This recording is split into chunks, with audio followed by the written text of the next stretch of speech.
I'll go first this time. Okay. Only because I don't want to keep them waiting. From the conservative and reform side, there's a concern that Orthodox people, because they pray, are too strident and don't necessarily live up to the ideals of moral and ethical acts, behaviors. Okay. And it's especially more noticeable among Hasidim.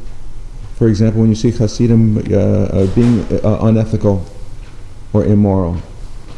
What would you say to those who feel that just because they pray and keep religious mitzvahs, that they can do what they want and be less than moral and ethical in their dealings?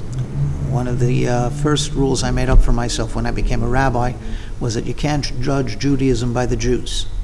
What people do is not a reflection of what Judaism preaches.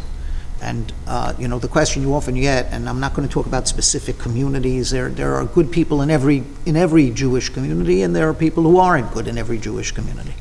The issue really is that if someone comes to me and says, this person is observant and orthodox, but he cheats or he does this, the answer is no, he's not observant. He's not observant. He's not religious. If he observes those particular issues and he does not observe the other parts, then he's not an observant Jew. So simply going to synagogue, davening, putting the talis over your head, and then going out and cheating in business means that you are inconsistent. You're not, and you are not, from our perspective, a religious person. You're not an observant person. How about in responsibilities of humility towards others, modesty, kindness? Is there an obligation to act in a certain conduct? Well, of course. I mean, the Torah itself makes a demand of every individual to. Rabbi Soloveitchik used to have an expression he would use a lot called imitatio Dei, to imitate the divine. And it becomes our responsibility as Jews to imitate God. And the Talmud says that God is kind, so we should be kind. God visits the sick, we should visit the sick. God cares about those who are needy, helps those who are wanting.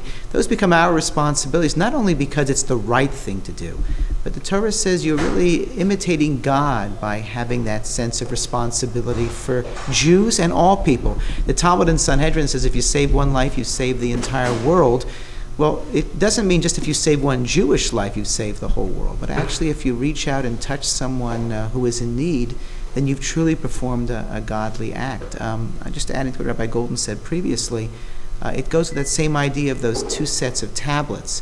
When someone says, oh, this is a religious Jew, what do they mean by that? Usually they mean that the person keeps the Sabbath, they keep kosher. But why is that the definition of someone who's a religious Jew?